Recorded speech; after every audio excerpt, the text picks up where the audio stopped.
dan Titi Soeharto. Jika pertanyaanmu adalah status pernikahan keduanya, ada banyak spekulasi.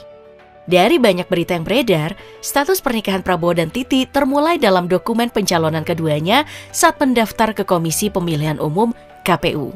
Prabowo yang maju sebagai calon presiden, sementara Titi maju sebagai calon anggota legislatif DPR RI di daerah pemilihan Daerah Istimewa Yogyakarta. Dalam dokumen pendaftaran, status pernikahan Prabowo tertulis pernah.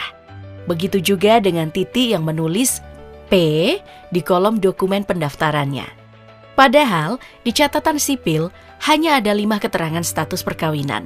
Belum kawin, kawin, belum tercatat, kawin tercatat, cerai hidup, dan cerai mati.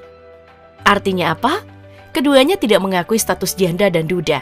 Yang juga jadi pertanyaan nih, apakah beda arti pernah kawin dengan status bercerai? Sebenarnya ada perbedaan. Status pernah kawin mengacu pada hasil pembatalan perkawinan berdasarkan putusan pengadilan.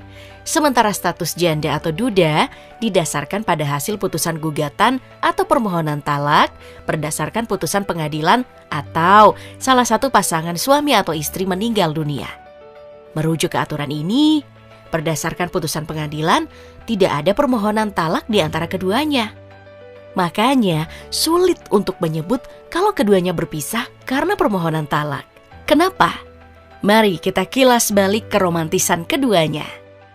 Hubungan antara Prabowo Subianto dan Titi Soeharto adalah hubungan cinta, bukan perjodohan. Meski awal mula perkenalannya yang tidak terduga.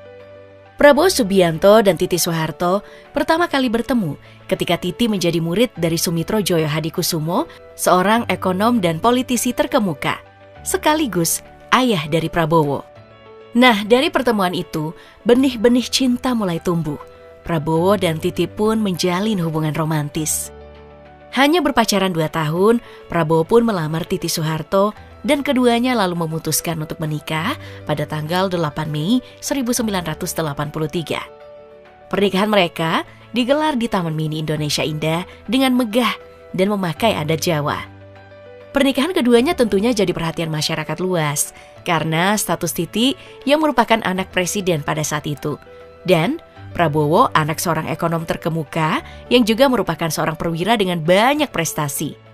Dari pernikahan Prabowo Subianto dan Titi Soeharto, lahirlah seorang putra yang diberi nama Ragowo Hedi Prasetyo atau yang akrab disapa Didit Prabowo.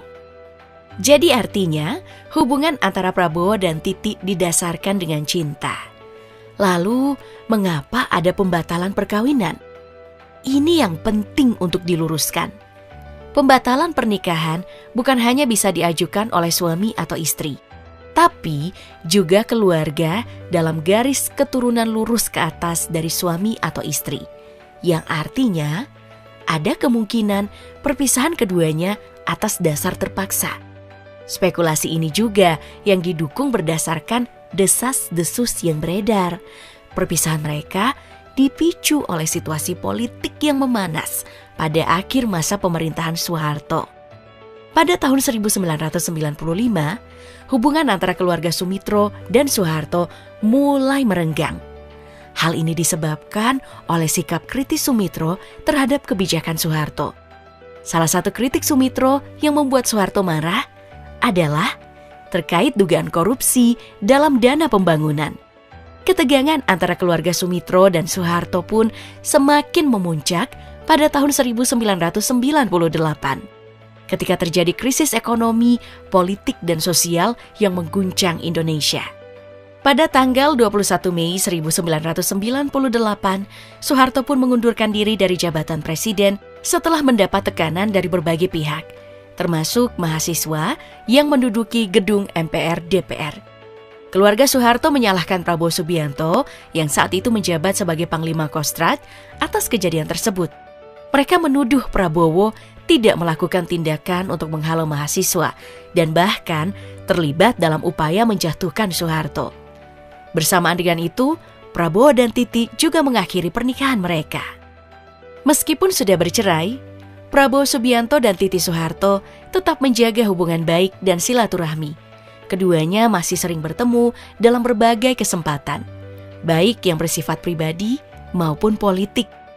Hubungan dengan keluarga Cendana juga baik, bahkan disebut setiap akan maju Pilpres, Prabowo menyempatkan bersilaturahmi ke keluarga Cendana. Apalagi soal dukungan politik. Ada kisah di mana Titi memilih berpaling dari saudaranya sendiri. Pada tahun 2018, Titi meninggalkan jabatannya sebagai anggota DPR RI setelah memilih bergabung dengan Partai Berkarya besutan Tommy Soeharto. Tapi, pada tahun 2023, ia lalu meninggalkan partai besutan saudaranya sendiri dan memilih bergabung dengan Partai Gerindra. Saat baru bergabung, ia langsung menduduki jabatan sebagai Wakil Ketua Dewan Pembina Partai Gerindra. Saat kampanye Pilpres, Titi juga masuk dalam tim kampanye nasional Prabowo Gibran. Ia ditempatkan di Dewan Penasehat TKN Prabowo Gibran. Saat resmi jadi presiden, Titi juga mendatangi Istana Merdeka. Bahkan bisa dibilang, ia cukup sering terlihat bersama Prabowo dalam agenda resmi kenegaraan. Di luar dari agenda politik, keduanya sering terlihat bersama. Seperti saat Prabowo hadiri ulang tahun Titi yang ke-65 tahun. Prabowo bahkan dapat potongan tumpeng pertama dari Titi. Di momen lain saat Titi Soeharto merayakan pelantikannya sebagai anggota DPR RI, Prabowo juga hadir. Di salah satu foto yang diunggah di akun Instagram Titi, Prabowo dan Yanto yang ke-73 tahun pada tanggal 17 Oktober, Titi memberikan ucapan selamat ulang tahun kepada Prabowo saat ditemui di Kompleks Parlemen Senayan, Jakarta. Jadi, pada dasarnya, hubungan keduanya masih sangat dekat. Titi juga hadir saat perayaan ulang tahun bersama Didit.